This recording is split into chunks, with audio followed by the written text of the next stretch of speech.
you first decide to start getting into the guitar, there's a few things you know going in. You know it's going to be tough for you to learn how to solo and shred like the best of them. You know you're signing yourself up for a long journey of a grind and learning.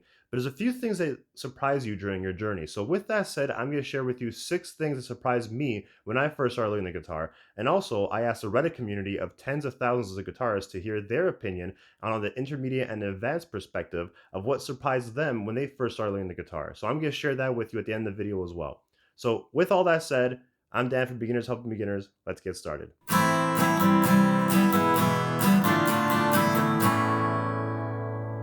The first thing that surprised me when I first started getting into guitar is how much you have to build your finger strength, right? That surprised me. And I'm not talking about, building the calluses and toughening up the skin so it doesn't hurt. I'm not talking about that. What I'm talking about is how hard it is to push down the strings against a piece of wood. It seems like it's easy. It seems like, especially if you work out, you're building up grip strength by holding dumbbells and heavy weights, but it's totally different. Fingers technically don't have muscles, but they have tendons and they go down from the palm and the wrist and they help strengthen your fingers to push down the string. So what really surprised me actually was the pinky, and it kind of makes sense. So I'm going to use the example of holding a glass. When you hold the glass and it's a little bit heavy, your pinky is barely doing any work, right? These fingers are all holding the glass, but the pinky is just kind of hanging out down there. So you particularly need to build strength in the pinky, especially for things like accuracy, which I'll talk about in a second.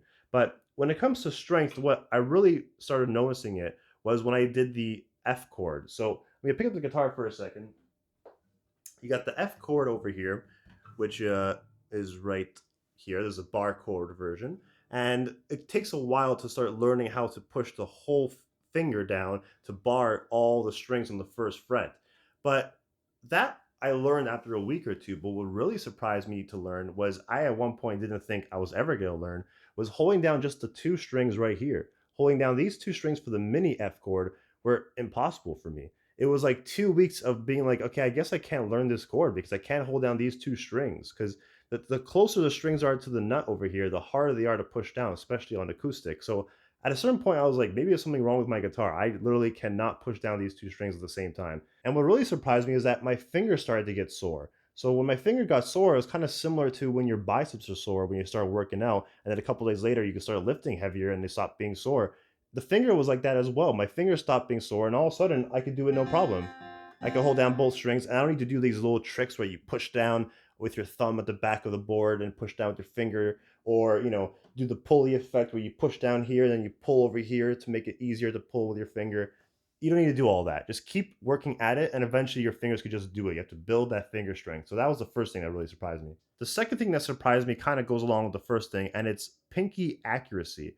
It's a little weird. Like the first, second, and third finger, it gets accurate pretty quickly on the strings, but your pinky lags behind, and you have to start doing some pinky exercises just to build up the accuracy, right? So, some of the things I was doing was just kind of going up and down the fretboard with the pinky and going back up again and doing it with each finger, and your pinky starts getting sore. And just like I said earlier with the index finger and the F chord, your pinky gets sore, and then after a week or so your pinky just becomes more accurate as it's building up strength as well. So you almost have to build up some strength in your pinky just to make it more accurate.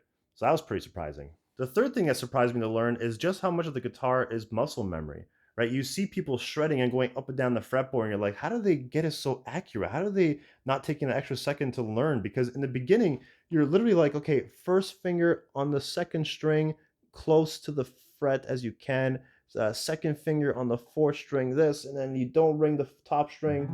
Okay, that's the C chord. Stop, do it again.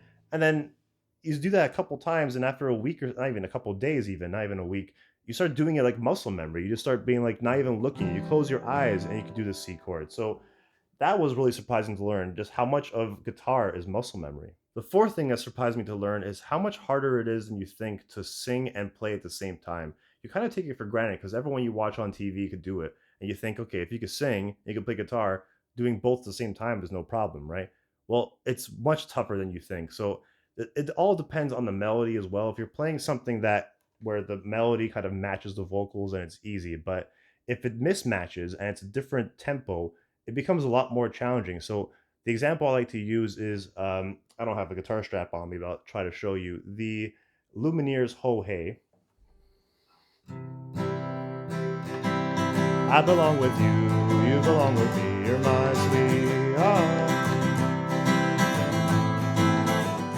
right? So the melody goes along with the tempo, it's easy to sing along. But if I do something a bit more mismatched, it becomes more challenging. That the tempo is different than how you sing it, then it becomes a lot harder to sing. So the example I like to use is Come As You Are by Nirvana.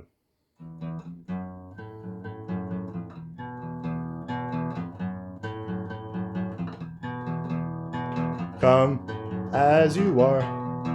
I just start messing up. Like it's the melody is not the same. The tempo is not the same. So you have to get to the point where you memorize how to do the actual riff so well that you could not even have to think about it. So all you can focus on is the vocals. So to get there, it's challenging. So a lot of the songs that are like that, it's way harder than you think. So that really surprised me to learn. The fifth thing that surprised me to learn is why everyone learns Wonderwall. Why does every beginner know Wonderwall? Well, it's because you learn so many chords with just that one song. It's so beginner friendly. You have the stuck 3/4 fingers, and then you have the, E minor 7 going into the G, going to the D sus 4, going to the A7 sus 4, like all these different chords that you learn just by playing the Wonderwall. So that was really surprising to learn. It's a very great song, very recognizable. It's like, imagine if you learn the 7 essential open chords on the guitar, like the E major, A major, D major, G major, C major, E minor, A minor. Imagine you learning all 7 of those, and then they give you a song that says, here,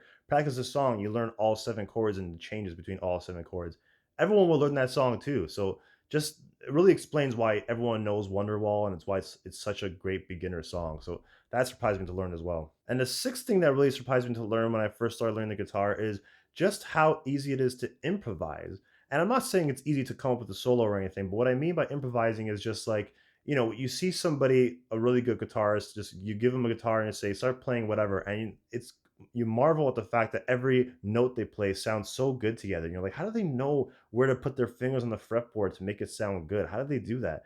Well, when you first start learning the guitar, you learn there's a thing called scales, which is like a guideline that kind of tells you what notes sound good together. So when you first start learning that and you're like, oh, that starts making a lot of sense. You start realizing a lot of solos utilize these scales, and you can venture off these scales and find other notes that sound good. But the scales are so good at giving you a guideline of where to play and what notes sound great. So one of the first things you learn as a beginner is the C major scale, and you can just kind of play to the backing track of the key of C and realize, oh, if I just play the high notes, it's like I'm making a solo. I'm improvising, and I'm only 4 or 5 months into playing the guitar. So that was really fascinating to learn. So those are the 6 things that surprised me when I first started learning the guitar, and I come from a beginner perspective. So now we're gonna get into the community surprises. What surprised the community when they first started learning the guitar? And by the way, this is something kind of new for my format. So if you like this, then please comment below that you like seeing this kind of stuff, or give me a like and support, because that will tell me that I can start doing this stuff more often. So here is the Reddit community, and here's the first one that stuck out to me. The first one, his name is fruitsteak_mother. He said, the first thing that surprised him was how the brain obviously computes things overnight. And you pick up your guitar a day later, and somehow the thing you struggled with the day before suddenly works. That is so true. There's so many times where you're fiddling with something, you're trying to learn something, and you're just beating your head against the wall, like, I cannot figure this out for the life of me. And then all of a sudden, you go to sleep, and then you practice the next day, and you could do it first try, no problem. It just clicks, it just works. And a commenter added to this, and he said, this is a huge lesson I wish I had internalized earlier in life. It's the same with exercise. You actually get stronger while resting, and you have to be intentional about taking a rest. And it's similar to what I said earlier about the fingers. It's very, very true. It's kind of like exercise, where sometimes you have to let your brain calibrate and figure out what you're trying to do that day, and all of a sudden you can just do it the next day. So just like exercise with strength. Fascinating stuff. Another person from the guitar community shared what surprised him when he first started learning the guitar, and his name is new-inspector-3107. He says, learning the long way, like actually learning theory and understanding, is actually the short way. You can noodle for years or even decades, but once you actually take just a bit of time to understand, shit just gets easier and makes way more sense. So this guy is talking about music theory, and a lot of people kind of avoid it. I know personally, I've only done about 3 or 4 hours of music theory training, and I'm looking forward to getting into a bit at a bit of a later date. But it's interesting to hear his perspective, to say like you could kind of just avoid it and never get better, and it's you could it feels like it's the long way where you're putting the guitar down and you're just learning music theory for hours and hours. You might spend a whole week learning theory and never pick up your guitar, and you're like, this is counterproductive. How am I getting better with this? But he's saying that it actually does make you better. So that's something I'm really looking forward to getting into and seeing how music theory helps me. This next person from the guitar community named Clearhead09 says it's easier to think you have rhythm while listening to a song or singing along. Playing the rhythm, however, is a whole different story. And that's actually really interesting because I am in my beginner journey where I'm still learning things and different techniques. I'm not kind of focusing on being a rhythm guitarist versus a lead guitarist. But he's saying that just to keep rhythm is very tough, and it makes sense because when you first start learning how to play things, and you think, okay, like it's very easy to sing along and to snap your finger to the beat when you're listening to music, but when you actually start playing it and trying to keep time, you do it with a metronome and you realize, oh, I'm not keeping time at all. Or if you try playing along with the song that you like, you realize, oh, I'm faster than the song or I'm slower than the song. It's a whole different ball game keeping rhythm. So that's something that's very surprising. I totally agree with Clearhead09. There's a couple more to go. So this person from the guitar community named Outbound Rep said that the rate of learning massively slows down after you have some open chord and eighth note chops. And that's a good thing. I was so frustrated at first with some of the slower to absorb concepts, but I've come to appreciate the seasoning phase as I'm an intermediate. And that is something that I'm really going through right now. Because in the beginning, you might be like, okay, these 10 lessons is the A chord, the E chord, doing the changes, feeling the fretboard, how to move up and down the fretboard. It's like the first 10 lessons, you learn like one lesson a day. You practice it once per day. And then within a week, you kind of move on to the next group of lessons.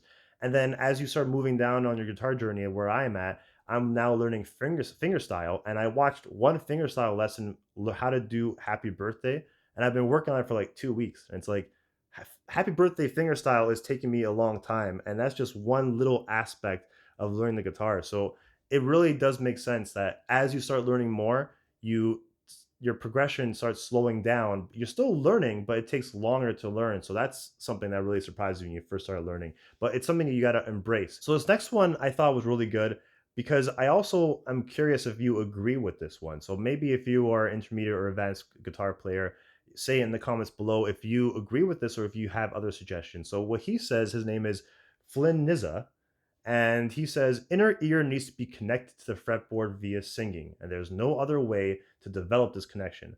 More to that, most of ear training methods apps are not for beginner or amateurs, misleading and harmful to skill development. You need to always sing to learn, memorize and retain music. You need to sing rhythms to develop inner metronome. And all in all, I discovered it is too much of my least liked activity involved, singing. There's no other way around it. So it definitely makes sense. Like you definitely need to sing along with what you're playing to kind of get that connection. Now, what I'm unsure about is that really the only way? There's no other way to develop this connection. So I did a quick Google to see what Google would say and what the internet says. And I found out that ChatGPT in particular says not the only way. You can also do call and response with the guitar, play a note or have a software play one and try to find it on your guitar by ear. So you don't necessarily have to sing.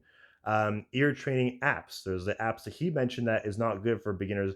Well, this person said, well, online it says you could train your ear to identify intervals and pitches and chord tones even without singing using those apps. So I'm interested to hear if you listen to those apps, if they really helped you, and if you do agree with this commenter saying that it's not for beginners and intermediates. Uh, Google also says visualization, mentally hear scales, intervals, or licks while visualizing finger placement on the fretboard. Or transcribing by ear, learning songs by ear without tabs builds that brain ear finger connection without singing. So, according to the internet, there's many different ways you kind of train the inner ear. So, I'm interested to hear your thoughts on this. If singing is the only way to connect them to, I personally enjoy the singing connection and I do think it really works, but I'm curious to hear your thoughts. And the last one I'll end the video on is by a commenter named Stoic Moat. He said, I was surprised to learn playing guitar doesn't instantly make me more attractive to women. And he found the same with motorcycles. I thought that was funny. I thought we'd end on that. That's, if you get into guitar trying to make yourself attractive to women, then, by all means. But it's more about, yourself and trying to learn a new skill. But either way, if that makes you more attractive to women, that's a bonus. So that's all I have for this video. Hopefully you enjoyed it and you hopefully enjoyed this format. If you did, then please give me a like. If you want to see more stuff like this, then please subscribe. Again, I'm Dan from Beginners Helping Beginners. I hope to see you again soon. Thanks, guys.